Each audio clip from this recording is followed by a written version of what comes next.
नमस्कार प्रणाम। हम समीर भारद्वाज फिटनेस एक्सपर्ट और मोटिवेटर सबके गोड़ लगाते हैं। और जैसे कि हम सबकर पहला मील का होखे के चाहिए हेल्दी आदमी खातिर, हेल्दी रहे खातिर, वो हम एगो वीडियो में बना चुकल बानी। यूट्यूब पर हमरा लोड बा, ओकरा के रउआ जाके देख सकीना। आज हम आइल बनी रउआ सबके सामने दूसरा मील हमनी के का होखे के चाहिए, दूसरा खाना हमनी के का होखे के चाहिए, एकरा साथ हम रउआ सबके आइल बनी। तो आई देखत हई जा दूसरा मील हमनी के कैसन होखे के चाहिए। दूसरा मील अक्सर हमनी के जरूरत कब होला, या तो आप ऑफिस जाए लगनी ओ घड़ी, या पहला मील थोड़ा सा हेवी हो गई बा तो ऑफिस जाए के बेरी त लेब ना, लेकिन जब ऑफिस जा तनी तो टिफिन ले जात हो खब, और मैडम हुई, और माता जी हुई, और भौजाई हुई, और साली हुई, जे भी लंच देत हुई तो वो दूसरा मील रउआ के जाई। या तो बिजनेसमैन बानी, दुकान पर रउआ बैठा रहत तनी, ओ खातिर भी दूसरा मील रउआ लेके जा सकत तनी, या दूसरा मिला के घरे खा सकत तनी, या घर में छोट बच्चा बड़ा सन अगर स्कूल से अइला सन ओकरा बाद दूसरा मील के रिक्वायरमेंट होला। हमनी के हर मील में ई ध्यान रखे के बा, बार बार हम कहले बानी, हमनी के जौन प्रोटीन के सोर्स बा ओके इंपॉर्टेंट रखे के बा।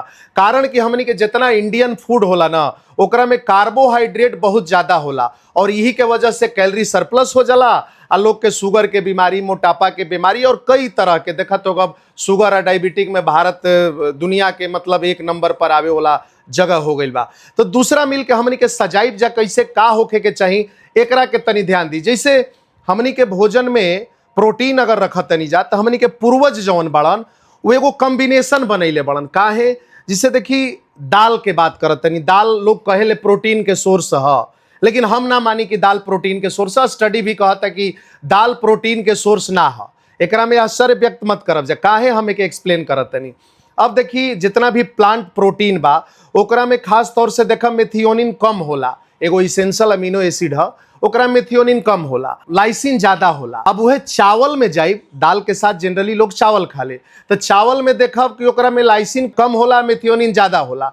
ऐसे जनरली चावल दाल के लोग कॉम्बिनेशन बना ले। कारण पूर्वज हमनी के कुल सेटल कैले बड़न। काहे कैले बड़न, समझी कितना समझदार रहलन। ओ घड़ी स्टडी भले ना उतना रहे, लेकिन वहां लोग अमीनो एसिड के, इसेंशियल अमीनो एसिड के पूरा प्रोग्राम फिट कैले रहलन। ऐसे कहल जाला कि देखी बूढ़ पुरान बुजुर्ग पूर्वज जवन भी कहले बड़न ओकरा के काटी मत डायरेक्ट, ओकरा के एनालिसिस करी कि काहे उ कह के गइल बड़न। साउथ में चल जीव, इडली सांभर बा, ओकरो के अगर कंबाइन करब तो रउआ के 9 इसेंशियल अमीनो एसिड मिल जाला। फिर आप चल जाई राजमा चावल खाई, एकरो में मिल जाला।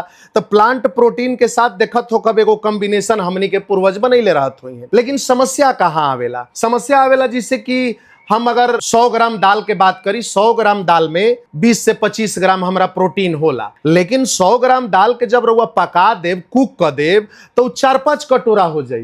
तो रउआ 4-5 कटोरा तो दाल घरे पियत ना हो खब, उहे 100 ग्राम में पूरा परिवार खा लेत हो, 6 गो 8 गो परिवार, तो रउआ के 2-3 ग्राम न मिलल। ऐसे ज्यादातर ओकरा में कार्बोहाइड्रेट से कैलोरी आवेला, प्रोटीन से ना आवे।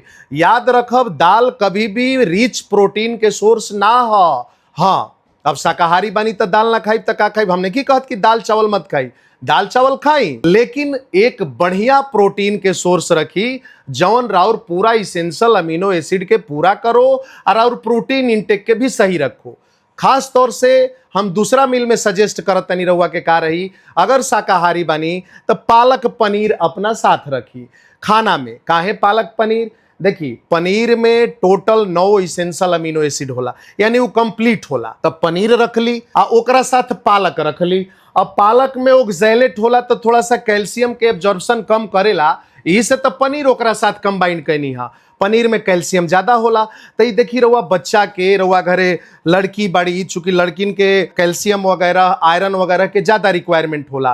तो रउआ घर अगर बच्ची बड़ी, बच्चा बड़न, तो हनी के ग्रोइंग एज में एक ज्यादा रिक्वायरमेंट होला। बच्ची जौन प्यूबर्टी एज में बाड़ी, जेकर माहवारी शुरू हो गई बा, उनकरा तो ज्यादा रिक्वायरमेंट होला। महिला बाड़ी रउआ घर में, तो अपना खाना में प्रयास करी पालक पनीर के शामिल करे के। तो एगो पालक पनीर बढ़िया कॉम्बिनेशन हो गई, प्रोटीन के, कैल्शियम के, आयरन के, एक कंप्लीट, ओकरा अलावा विटामिन के मतलब ब्लड के क्लॉटिंग खातिर, इस सारा के एगो कंप्लीट कॉम्बिनेशन हो गई। और ओकरा साथ कार्बोहाइड्रेट के सोर्स में रहुआ चावल रख सकत तनी, चावल रख ली और थोड़ा सा दाल भी रख ली। अब कुछ लोग सोचें कि रोज हम एक ही चीज खाई, बिल्कुल ना। देखिए, हालांकि फिटनेस कहता कि अब एक ही चीज से और मन उबे लगी तो एक परिवार एक मेहरानू संगे कैसे रह रहुआ, आज से ऐसा सोचे लगनी। तो देखिए फिटनेस यही है, रोज एक ही चीज के फॉलो करता नहीं, वही फिटनेस है। पालक पनीर नइखे तो कहियो दाल चावल रख सकीना, नइखे मन तो कहियो राजमा चावल रख सकीना, लेकिन पनीर के हम कहब जरूर अगर शाकाहारी बानी तो रोज अपना डाइट में शामिल करी। चूंकि शाकाहारी में इहे एगो सोर्स बचता रउआ पास जौन की कंप्लीट रउआ के एसेंशियल अमीनो एसिड देता, रउआ के सही रखता। अगर मांसाहारी बानी एगिटेरियन बानी, अंडा खातानी तो 4 या 5 अंडा रखी और वजन कितना बा ओकरा हिसाब से डिसाइड करी। आई हम अपन खाना के पूरा प्रोग्राम रउआ के देखावतनी। देखिए हमर खाना के कॉम्बिनेशन ही दूसरा मिल के ई रउआ अपना लंच में भी ले सकीना, ऑफिस जातनी तो, या बिजनेसमैन बानी तो जहां बैठतनी जौना गल्ला पर बैठतनी ओइजा लेकर के जाई, चाहे घरे जातनी तो ओके खाए के प्रयास करी, या बच्चा स्कूल से आ गई तो ओकरा के देवे के प्रयास करी, या महिला घर में बाड़ी दूसरा मिल लिहल चाहतड़ी, लड़की बाड़ी उनकर मिल इहे रहे के चाहिए। देखिए थोड़ा सा कार्बोहाइड्रेट के सोर्स बा, यानी चावल। चावल से मत डराई, चावल खाई चाहे रोटी खाई बॉडी में जाके ग्लूकोजे में कन्वर्ट होई। देखिए चावल के परहेज करेला जेकरा शुगर के रोग बा, चूंकि चावल के ग्लाइसेमिक इंडेक्स थोड़ा सा हाई होला, एक के वजह से वो जल्दी शुगर के स्पाइक करेला, वो चावल खाली ना खाई। बाकी जे स्वस्थ बा, जेकरा कोनो समस्या नहीं के, मोटा भी बा तो कोनो दिक्कत नहीं के, चावल खा सकता। अब एकरा साथ हम देखी दाल भी ले ले बनी, गाढ़ा दाल बा, एकरा में गुड फैट के रूप में हम देखी घी डाल ले बनी। घी जरूरी बा, घी से मत डेराइव जा कि मोटापा बढ़ेला, घी में सीएलए होला, मोटापा घटावे में और मदद करेला, तो घी के भी सेवन करी। हेजा हो गई पालक पनीर जौना में विटामिन के हो गई, आयरन हो गई, कैल्शियम हो गई, प्रोटीन हो गई, हई हो गई हमार फाइबर के सोर्स। अभी देखिए इतना सजा के मिलल बा, चूंकि हमार श्रीमती जी बाड़ी इतना करेली। जनरली हम आज तक अपना हाथ से खाना नहीं खैले, वह खियावेली, लेकिन आज वीडियो बनावे के बाद तो सामने हम रख दिले बानी, हम खाइब तो अभी ना, लेकिन ऐसे ही हमरा के अरेंज करके रोज खियावेली। आज तक जब से हमार शादी भइल बा हम अपना हाथ से नहीं खैले, घर पे जब भी रहल बानी। हाँ कबो कबो बहसा बहसी हो जाला तो कबो कबो खाए के पड़ेला, लेकिन रेयरली ही वैसन भइल बा। कॉम्बिनेशन ठीक बा तो रउओ सब अगर ऐसन प्यार चाहत तनी जा अपना पत्नी से, अपना प्रेमिका से, जेकरा से भी बा, एगो आदत डाल लीजा हाथ से खाए के, रउओ कबो कबो खिला दी। तो देखिए एकरा में कॉम्बिनेशन एकदम परफेक्ट हो गई बा। चावल कार्बोहाइड्रेट, दाल में कार्ब भी बा, थोड़ा सा प्रोटीन के भी सोर्स बा, गुड फैट हो गई बा, हेजा रउआ के प्रोटीन के सोर्स हो गई बा, हेजा फाइबर के सोर्स हो गई बा। इतना काफी बा। कभी भी खाना खाए से पहले जे मोटा बा, पहले सलाद खाओ, सलाद के थोड़ा बड़ा बड़ा चॉपिंग करो, सलाद खाओ, सलाद से पेट भर जाओ तो थोड़ा सा मात्रा चावल की। टोटल पूरा दिन रात मिला करके 4 मील के रखी। दूसरा मील है परफेक्ट मील हम रउआ सबके सजैले बनी। अगर पनीर नहीं खा सकत, एगिटेरियन बनी तो 4 गो अंडा रख ली, पूरा होल खाई, कोनो दिक्कत नहीं के।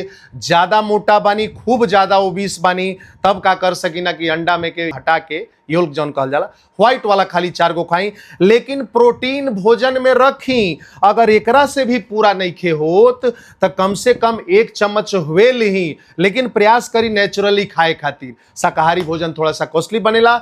ये हमार दूसरा डाइट है, अभी ना खाए चूंकि मैडम के सामने बोला के परी। हम मिलत तनी तीसरा मील के साथ नया वीडियो में, तब तक वीडियो देखत रही, सराहत रही और एके फॉलो करी। फिट करावल हमार काम बा, रउआ जिंदगी में कोनो बीमारी ना होई, जितना पैसा होई ओके शिमला, नैनीताल, मनाली कुल्लू घूमी, हॉस्पिटल में नहीं खे देवे के। रेगुलर जिम जाई, चाहे घरे कसरत करी, अपना स्वास्थ्य पर ध्यान दी, अच्छा डाइट ली, सुखी जीवन बिताई, स्वस्थ रही, फिट रही, मस्त रही। बहुत बहुत धन्यवाद।